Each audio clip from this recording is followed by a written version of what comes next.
Margin shortfall पर penalty लगने वाली है। हालांकि पिछले साल ही सेबी ने नॉर्म्स तो ले आए थे, बट पेनल्टी के लिए 1 साल की मोहलत दी थी, वो अब चली गई है। तो इंट्राडे में अगर आप डेरिवेटिव ट्रेडिंग में मार्जिन शॉर्टफॉल हो रहा है, उस पर पेनल्टी ब्रोकर्स और क्लाइंट्स दोनों पर लग सकते हैं। जरा इसको समझाइए। डेरिवेटिव्स और कैश मार्केट दोनों में मार्जिनिंग का सिस्टम अलोकेशन का आज से बदला है। पहले क्या होता था कि एंड ऑफ डे आपने मार्जिन अलोकेट कर दिया कि इस क्लाइंट का ये मार्जिन, आपकी इतनी इतनी मार्जिन, उसके बेसिस पे आप लिमिट तय कर देते थे। अब ये margin allocation real time basis पर होगा और इसके रियल टाइम बेसिस पर निगरानी करनी होगी। और अगर रियल टाइम बेसिस पे मार्जिन अलोकेशन कम हुआ और क्लाइंट ने अपने मार्जिन से ज्यादा पोजीशन ले ली तो पेनल्टी ब्रोकर को लगेगी, ब्रोकर को लगेगी। तो अब ब्रोकर क्या बड़ा सावधानी से काम करेगा, रियल टाइम बेसिस पे मार्जिन अलोकेट करेगा।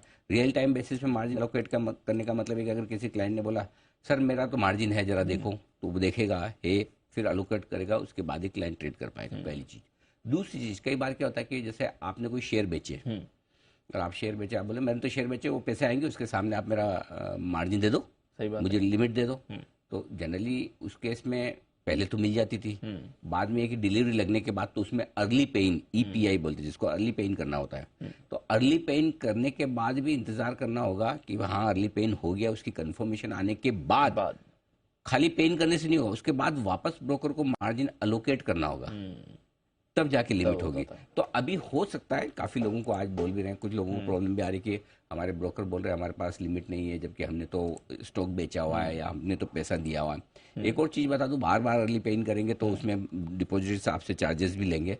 थोड़ी दिक्कतें आ रही है क्योंकि सिस्टम आज से लागू हुआ है, 1 फरवरी से लागू होना था, डिले होते होते फाइनली आज लागू हो गया है। तो ये इरादा रेगुलेटर्स का ये कि क्लाइंट्स के फंड्स की ज्यादा जोखिम ना हो, लिमिट हो जरूरत से ज्यादा ना हो और क्लाइंट्स की फंड्स की सेफ्टी बनी रहे, उस हिसाब से ये नए नियम लागू किए गए।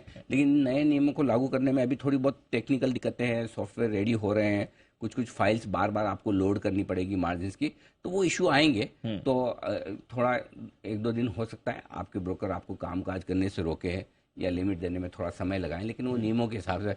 बाकी एक चीज मान के चलें, जो जैन साहब भी सहमत होंगे, कोई भी ब्रोकर ये तो कभी नहीं चाहेगा कि मेरा क्लाइंट ट्रेड ना करे। हाँ। हमेशा वो यही चाहेगा कि ट्रेड करें। करेक्ट। लेकिन क्या है, रूल्स रेगुलेशन उन्हें भी पालन करने, एक्सचेंजेस के, सेबी के। सो जाहिर सी बात है कि जब तक वो मार्जिन अलोकेशन नहीं होगा तब तो थोड़ा सा आपको रुकना पड़ता है। तो पहली चीज दिमाग से निकाल लें कि ब्रोकर आपको रोकना चाहता है।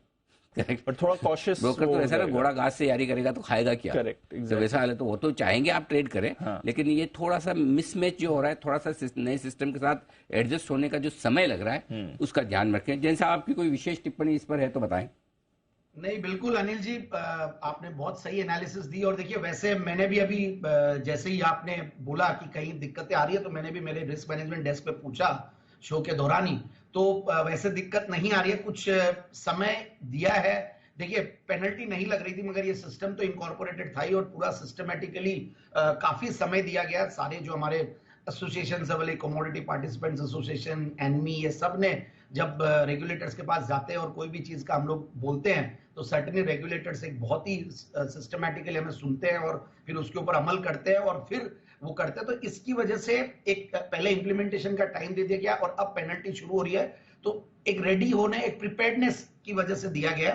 तो देखिए, ये तो क्लियर है कि रेगुलेटर्स को सिस्टम से जो अननेसेसरली जो लिवरेज ट्रेडिंग होती है और एफएनओ में जो हर कोई जो सीरियस प्लेयर नहीं है वो भी आ जाते हैं, तो वो सब धीरे धीरे ये छटनी हो रही है और जो सीरियसली काम करते हैं वही आएंगे। और आज का जो मैं इनफैक्ट जो जेम स्टॉक है उसमें ये भी एक मैं लॉजिक दे सकता हूं कि जो सिस्टम्स में जो रेगुलेशंस आ रहे हैं और इन सब से मतलब मैनेज्ड वेल्थ की तरफ लोगों का रुझान और बढ़ रहा, बोलते कि कौन झमेला पाले, कौन क्यों करे, कौन इतना मैनेज करे।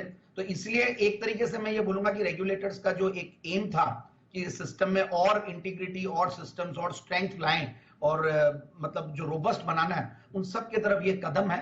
ठीक है, थोड़ी हमें एज अ ब्रोकर तकलीफ हो रही है, एज अ क्लाइंट्स हमारे काफी लोग हमें कई बार समझते नहीं है, वो हमें बोलने आते हैं कि आप लोग ही कर रहे होंगे, बाकी तो ये करते नहीं है, कई बार ऐसा होता है। But anyways, I think it will all happen and I think आगे भी और सिस्टम्स और मजबूत होंगे और इसीलिए शायद हमारे जो मार्केट्स हैं और रोबस्ट हो रहे हैं। एक इतने बड़े बड़े 2-2, 3-3 क्राइसिस बीच में आ गए, बट फिर भी देखिए सिस्टम्स में कभी भी वो नहीं होता। और हमें याद है 2008 में क्या हुआ है, आजकल कहाँ सेलर सर्किट्स और कहाँ क्या लगता है। मुझे लगता है all these are thanks to the regulation. बिल्कुल ठीक बात।